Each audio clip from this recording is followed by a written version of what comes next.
भाजपा ने बहुत ही आक्रामक प्रचार किया, उन्होंने भावनाओं को भड़काने की कोशिश ये की। लीजिए सर, शुरू हो गया संजय राउत का बयान, कुछ तो गड़बड़ है।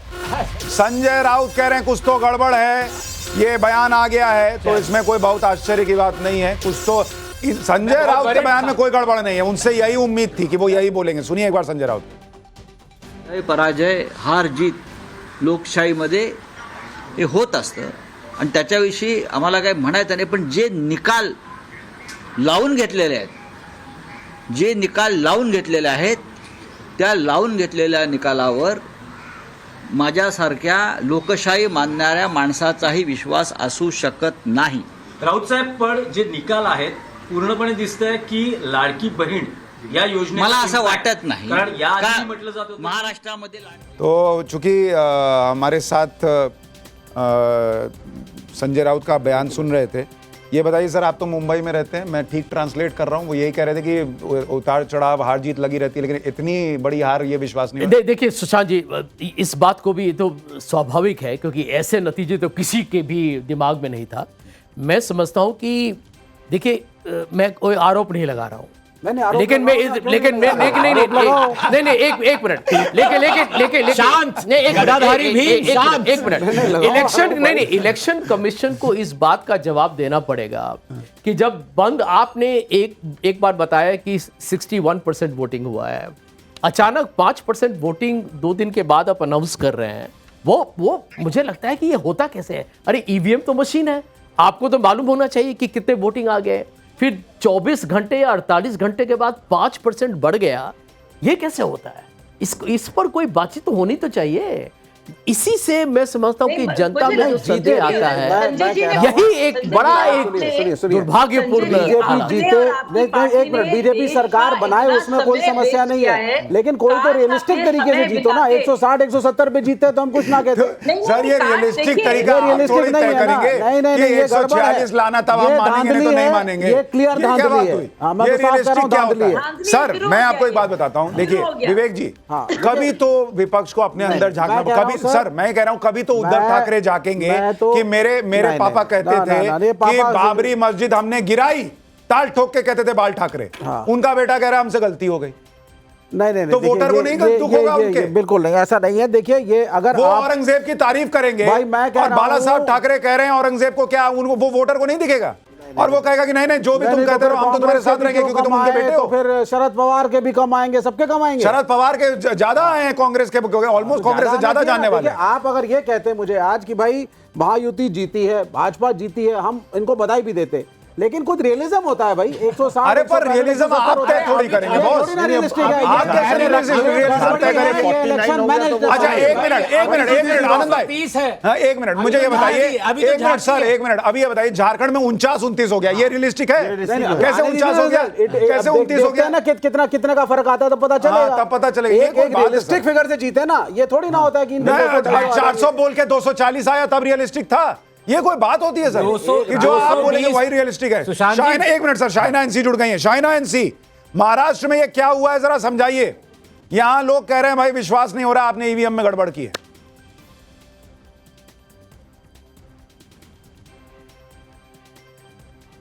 आप म्यूट हैं, म्यूट हटा दीजिए।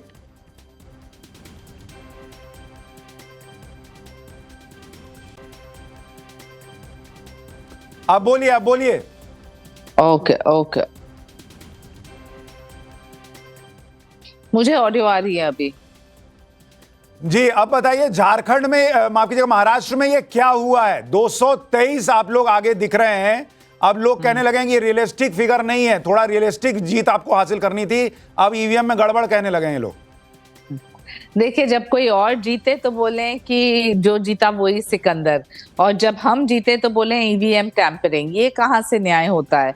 महायुति के नेतृत्व को हमने देखा है, जिस ढंग से कांग्रेस ने अपने नकारात्मक बयानबाजी की, संजय राउत और उबाटा सेना ने स्पर्धा लगाया कि हर सुबह हम कुछ नैरेटिव सेट करेंगे जो गलत है, तुष्टीकरण की राजनीति की। वहां दूसरे तरफ महायुति ने सिर्फ और सिर्फ प्रगति की राजनीति की, और वो प्रगति आदरणीय एकनाथ शिंदे, देवेंद्र फडणवीस और अजीत पवार के नेतृत्व में है और हमेशा रहेगा। माननीय प्रधानमंत्री ने जो लाभार्थी के लिए किया, पूरे देश में आज इसकी चर्चा है। और आते हुए दिन में हम सब जानते हैं कि जिस रफ्तार से यहाँ प्रोग्रेस, मुंबई जैसे शहर में अटल सेतु हो, मेट्रो हो, कोस्टल रोड हो, बुलेट ट्रेन हो, अनगिनत ऐसे प्रोजेक्ट्स हैं। लोग क्या चाहते हैं? आज जब माननीय मुख्यमंत्री की लाड़की बहन योजना से 2.5 करोड़ महिलाओं को 7,500 मिला है उनके बैंक अकाउंट में, क्या वो प्रभावित नहीं होंगे? हर एक महिला ने वोट दिया है तो महायुति को, हर एक युवा ने वोट दिया तो महायुति को। इंटर्नशिप स्कीम हो, स्टाइपेंड हो, हमने देखा है कि फार्मर्स हो, उनको जो एक पेंशन स्कीम्स मिले हैं, उनको जो डायरेक्ट ट्रांसफर मिला है, जैसे कि प्रधानमंत्री ने कहा 4 वोट बैंक है। ये 4 वोट बैंक क्या है? सर्वप्रथम महिला, युवा, बुजुर्ग और किसान, और ये सभी लाभार्थी। शाइना जी, ऐसे में जब आपको 223 के करीब सीटें मिलती दिख रही हैं, 200 प्लस है, और बीजेपी खुद 120 के पार जाती दिख रही है, क्या फडणवीस जी की वापसी होगी मुख्यमंत्री की कुर्सी पर? देखिए, मैं कोई स्पेक्यूलेशन में नहीं जाऊंगी, ये नेतृत्व ही तय करेगा। और हाँ, हम जो जीता वही सिकंदर, और जहां जीत होती है वहां निर्णय नेतृत्व लेते हैं। हम कार्यकर्ता के रूप में सिर्फ काम कर रहे हैं। और क्या हमारा कार्यकर्ता एक ही शाइना लक्ष्य है। एनसी की इच्छा है कि फडणवीस जी को वो मुख्यमंत्री की कुर्सी पर देखें? कार्यकर्ता का एक ही लक्ष्य है और एक ही रिक्वेस्ट है कि महाराष्ट्र को एक विकसित महाराष्ट्र बनाए, और उस दिशा में हम काम करें कि हमारे लोगों को फायदा हो और ना सिर्फ नुकसान। क्योंकि जब पटरी से उलट के गाड़ी जाती है, जैसे कि हमने देखा महाविनाश अघाड़ी ने जो जो करतूत किए उनके शासनकाल में, उससे बहुत नुकसान होता है आम पब्लिक को। हम सिर्फ चाहते हैं कि हमारे महाराष्ट्र के लोगों को फायदा हो और आते हुए दिन में एक विकसित भारत बने। ठीक है शाइना एनसी जी, बहुत बहुत आपको बधाई। बहुत धन्यवाद। फिलहाल लग रहा है यही नतीजे रहेंगे तो आपको जीत की बहुत बधाई। 224 पर बीजेपी गठबंधन है। लेकिन झारखंड के लिए आपको बड़ी खबर बताऊं, झारखंड में बड़ा उलटफेर, बीजेपी गठबंधन अब 28 पर आ गई है और जेएमएम गठबंधन ने बड़ी बढ़त बना ली है 50 सीटों पर। और वहां पर जो 28 आदिवासी सीटें हैं, वहां पर जेएमएम गठबंधन 23 सीटों पर आगे चल रही है। एक बार संजय राउत को सुन लीजिए, वो हिंदी में कुछ कह रहे हैं। कारस्थान हो गया है और उसकी तैयारी पहले से चल रही थी। हमने ये महाराष्ट्र जो गौतम अडानी के जेब में जा रहा है, मुंबई जेब में जा रहे हैं, हमने विरोध किया। ये अडानी राष्ट्र नहीं होने देंगे। तो इसके लिए इस प्रकार के नतीजे महाराष्ट्र के ऊपर लाद गए हैं। ये जनता का कौल हो ही नहीं सकता। महाराष्ट्र की जनता का मन हमें मालूम है, ये हो ही नहीं सकता है। राउत साहब, दिख रहा है कि लाडली बहन जो सरकार की, अरे लाडली भाई, यहाँ लाडले भाई है, लाडले नाना जी है, लाडले दादाजी है, सब कुछ लाडले है ना यहाँ। हमको मालूम है क्या है ये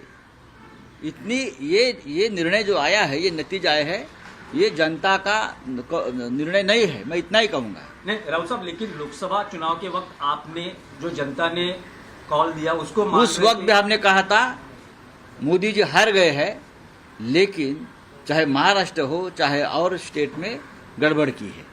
महाराष्ट्र के नतीजे भी उससे ज्यादा आने वाले थे अच्छे। हमारी 4 या 5 सीटें लोगों ने चोरी की है, मैं आपको बता रहा हूं। नहीं, पर राउत साहब, अब दिख रहा है कि महाराष्ट्र के विधानसभा में विपक्ष के लिए भी कुछ, मतलब विपक्ष यही लोकसभा के 2 चुनाव में 2014-2019 ने मोदी और शाह ने यही किया था कि विपक्ष का नेता कांग्रेस को नहीं मिलना चाहिए। इस बार भी वही स्ट्रेटेजी महाराष्ट्र में की है।